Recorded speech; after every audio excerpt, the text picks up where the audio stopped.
മാതാവിനോട് ക്ഷമ ചോദിക്കുന്നു സാക്ഷ്യം പറയാൻ താമസിച്ചതിന്. എൻ്റെ പേര് നിർമ്മൽ. ഞാൻ ചങ്ങനാശ്ശേരിയിൽ നിന്നാണ് വരുന്നത്. ഞാൻ ഉടമ്പടി എടുത്തത് കഴിഞ്ഞ വർഷം ഫെബ്രുവരി 1, 2023 ഇവിടെ വരാനുണ്ടായ സാഹചര്യം എന്ന് പറഞ്ഞാൽ എൻ്റെ ഒരു ഫ്രണ്ടാണ് എന്നെ കൂട്ടിക്കൊണ്ട് വന്നത്. പക്ഷേ എനിക്ക് വിശ്വാസവും മറ്റു കാര്യങ്ങളൊന്നുമില്ലായിരുന്നു. ആളുടെ നിർബന്ധപ്രകാരം ഇവിടെ വന്ന് ഞാൻ ഉടമ്പടി എടുക്കുകയായിരുന്നു. അതിൽ ഞാൻ 6 നിയോഗങ്ങൾ വെച്ചു. എന്നിട്ട് അവിടുന്ന് കുറേ നിർദ്ദേശങ്ങളും മറ്റു കാര്യങ്ങളും തന്നിട്ടുണ്ടായിരുന്നു. അതെല്ലാമായിട്ട് ഞാൻ വീട്ടിൽ പോയി ഒരു 1.5 മാസം, ഏകദേശം മാർച്ച് പകുതിയോളം എനിക്ക് അത്ര വിശ്വാസമൊന്നുമില്ലെങ്കിലും ഞാൻ എല്ലാ കാര്യങ്ങളും ചെയ്യുമായിരുന്നു. ആളുകൾക്ക് പത്രം കൊണ്ട് കൊടുക്കും.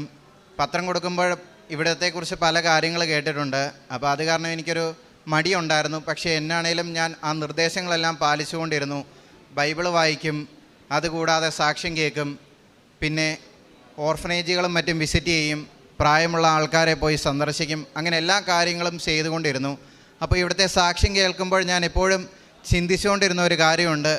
എല്ലാവർക്കും മാതാവിനെ കാണാനും അറിയാനും സാധിച്ചിട്ടുണ്ട്, പക്ഷേ എനിക്ക് മാത്രം എന്തുകൊണ്ട് മാതാവിനെ അറിയാൻ പറ്റുന്നില്ലെന്ന്. അങ്ങനെ എല്ലാ ദിവസവും പ്രാർത്ഥനകളിലും ഞാനങ്ങനെ ചിന്തിച്ചുകൊണ്ടിരുന്നു. അപ്പം മാർച്ച് 22 എൻ്റെ ഒരു ഫ്രണ്ടിനെ എയർപോർട്ടിൽ കൊണ്ടുവിടണം.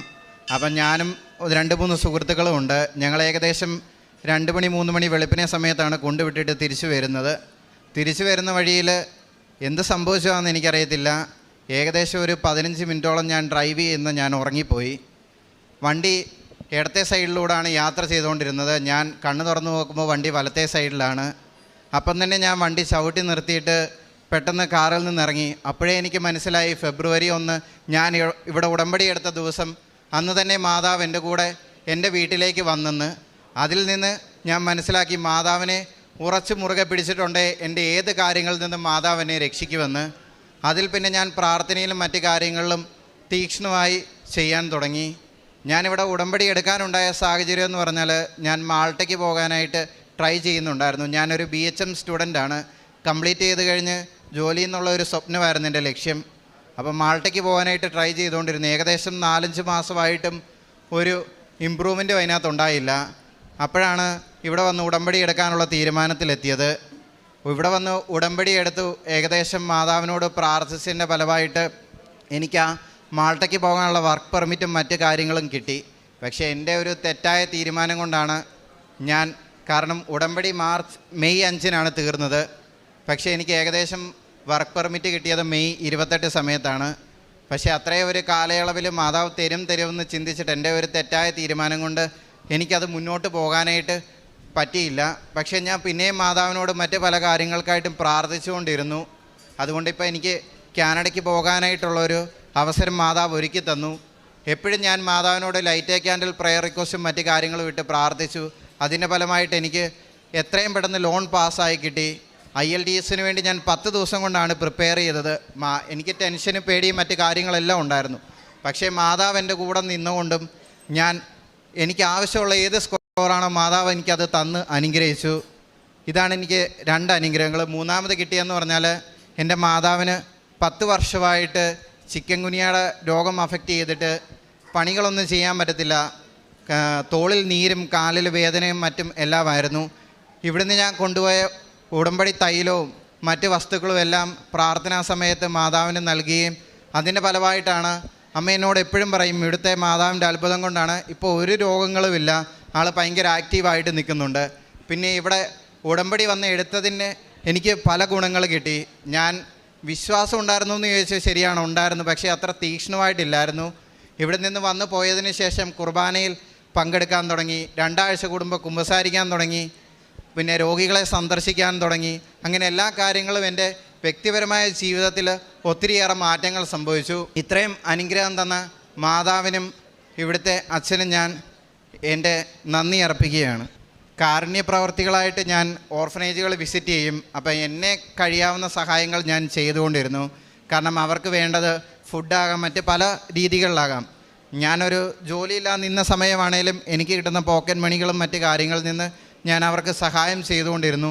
പിന്നെ പ്രായമായവരെ കാണാൻ ചെല്ലുമ്പോൾ അവർ രോഗമുള്ളവരൊക്കെയാണ്. അപ്പോൾ ഇവിടുത്തെ തൈലവും മറ്റ് കാര്യങ്ങളൊക്കെ കൊണ്ടുചെന്ന് അവരുടെ ദേഹത്ത് തൂക്കുകയും മറ്റ് കാര്യങ്ങളെല്ലാം ചെയ്തുകൊണ്ടിരുന്നു.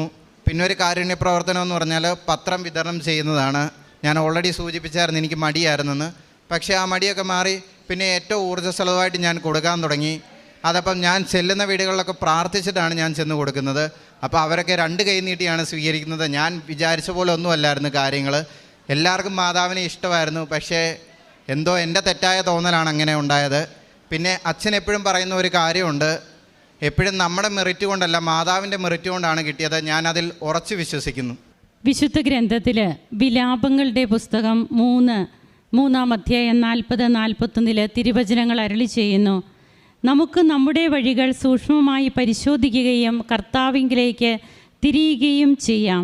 നമുക്ക് നമ്മുടെ ഹൃദയവും കരങ്ങളും സ്വർഗസ്ഥനായ ദൈവത്തിങ്കിലേക്ക് ഉയർത്താം. ഉടമ്പടിയിൽ തനിക്ക് വീഴ്ച വന്നു, സാക്ഷ്യം പറയുവാൻ താൻ താമസിച്ചു പോയി.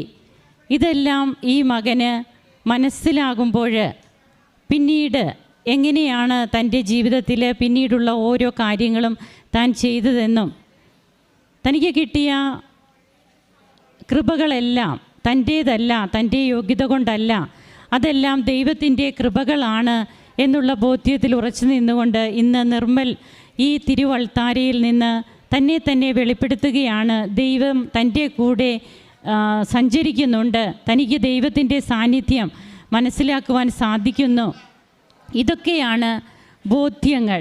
അതായത് ഈ മകന് ഒരു സ്ഥലത്തേക്ക് പോകണമെന്ന് ആഗ്രഹിച്ച് അതിനു വേണ്ടിയിട്ടുള്ള കാര്യങ്ങളൊക്കെ ചെയ്യുമ്പോൾ ദൈവത്തിൻ്റെ പദ്ധതികൾ, കർത്താവിൻ്റെ തീരുമാനം മറ്റൊന്നായിരുന്നു.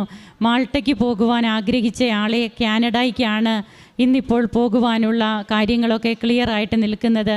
അതിനുള്ള സാമ്പത്തികമായിട്ടുള്ള ലോണിൻ്റെ തടസ്സങ്ങൾ ഇതെല്ലാം മാറുകയാണ്.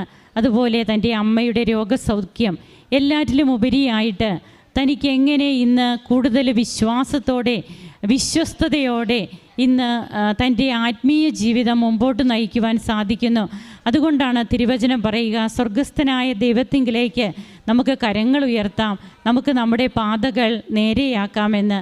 ഈ മകനും കുടുംബത്തിനും ലഭിച്ച എല്ലാ കൃപകൾക്കും കരങ്ങളടിച്ച് നമുക്ക് ഈശോയ്ക്കും അമ്മയ്ക്കും നന്ദി പറയാം. അത്യപൂർവ ദൈവാനുഭവങ്ങൾ ഇനി നിങ്ങൾക്കും സ്വന്തം.